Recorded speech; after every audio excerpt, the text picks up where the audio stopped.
Hey, it's Kilbyte here. I've got a 95 Mazda 626, and the starter is starting to go. You can tell that when you go to start it and you get nothing. You might get a little click click, but that's it, and your battery is fully charged.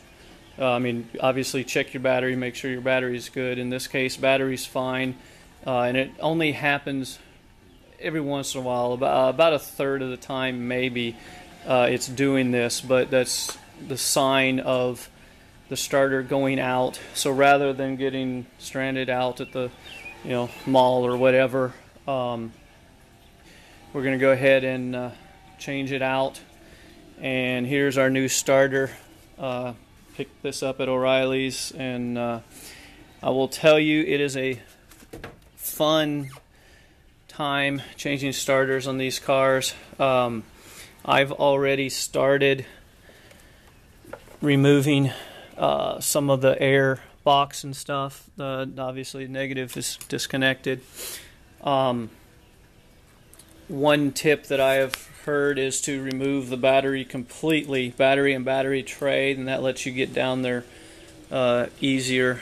So we will find out if that is really the case. Got all the air cleaner and the battery and tray removed. As you can see, there's no starter. Yes, all you see is transmission. This is the automatic transmission. If you're lucky enough to have a manual, you'll be able to, there's a lot less stuff in the way. The starter down here. Hopefully you can see that. That's part of the starter.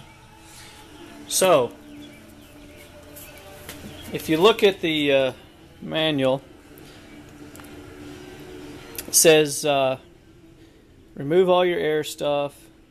There's a bracket that runs from the intake manifold to the starter motor. Well, it actually runs from the intake manifold down to the engine block, which I will show from underneath the car. And then it just says remove your wires, remove mounting bolts, detach the starter. Installation is in reverse order. Yeah, if it was really that easy. Alright, so let me crawl. I have the car up on jack stands. The whole front end is up, and we'll be crawling underneath to do most of our work. Okay, we are under the car. Hopefully you can see. Oh, there we go. Alright, so this right here is the starter. Alright, exhaust here, starter is right here, bracket, there's one end. If you follow it up, there's this thing in the way, and then up underneath the intake there's another bolt up here. So this has to be the bracket they're referring to. So there's wiring and stuff that goes to it, annoyingly. I'm going to start by removing that.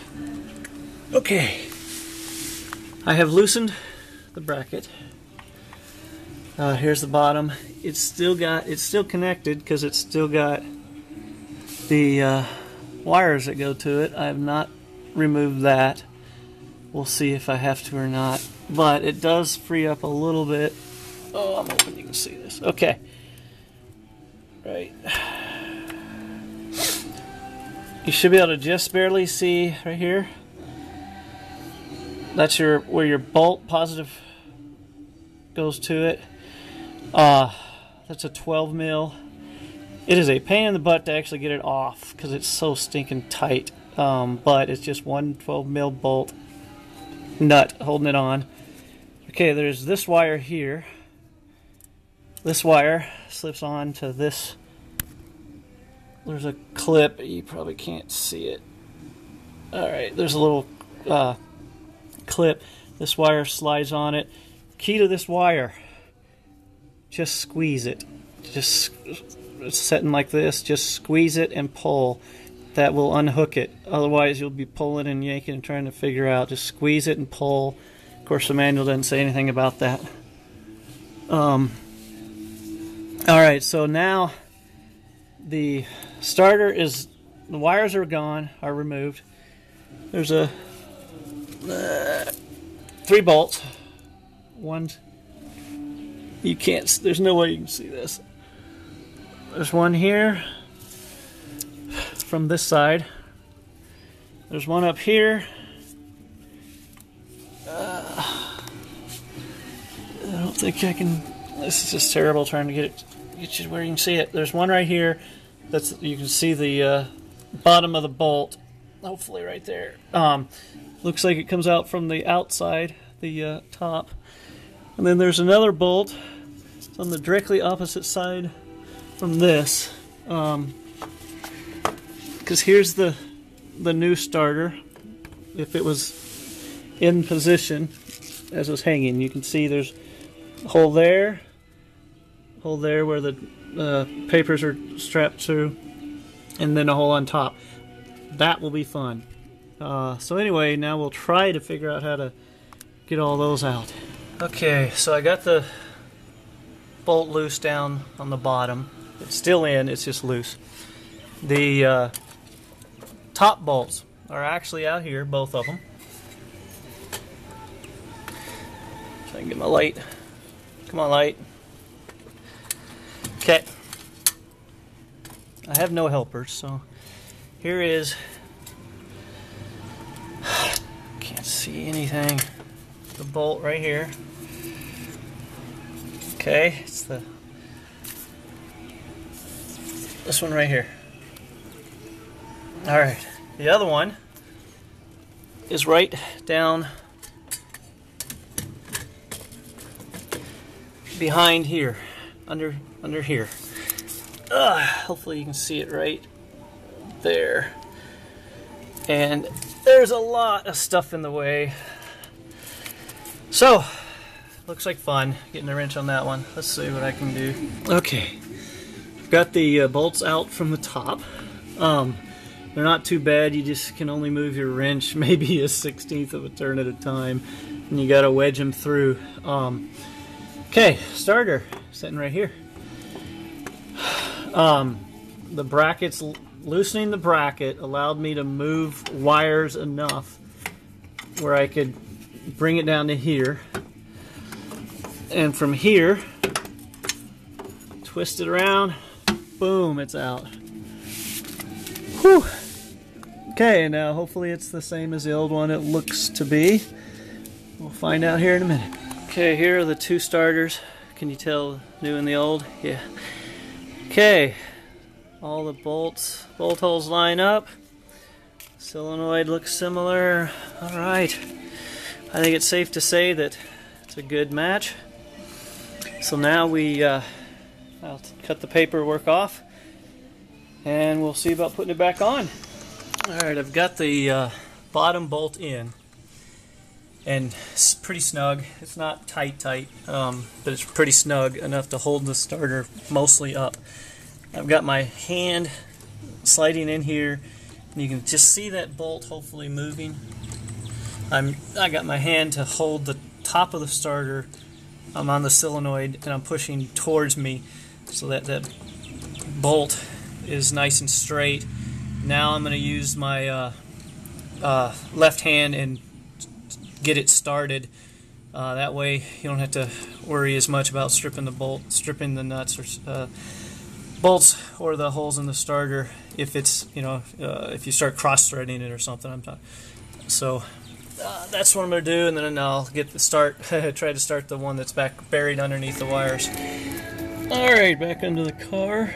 Got the bottom bolt tightened up now after getting those top ones in. Bracket is back on right here. You can see the bottom of it. It's tight. Got the wires, including that little wire that you just had to push on to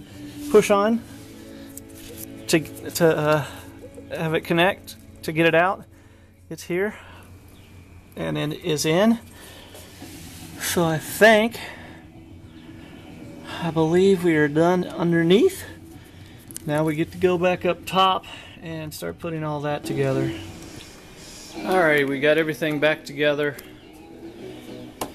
These pieces on, all the air stuff, everything is hooked up. Remember all of your hoses, wires, your coil wire.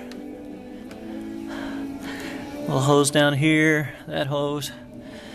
Alright, everything's hooked back and battery's in place and hooked up. Now we get to see if it'll start. Okay, here goes.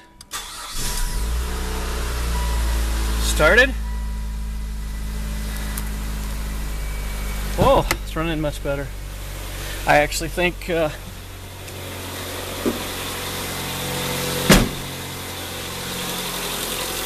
one thing I found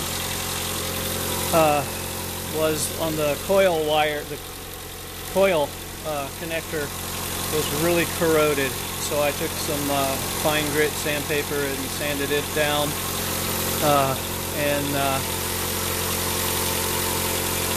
Not only did it start with the new starter, it's running well.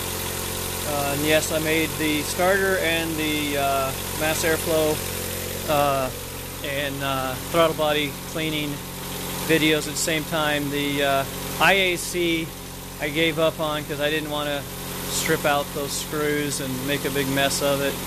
And since it's actually running smooth, I mean, it was not.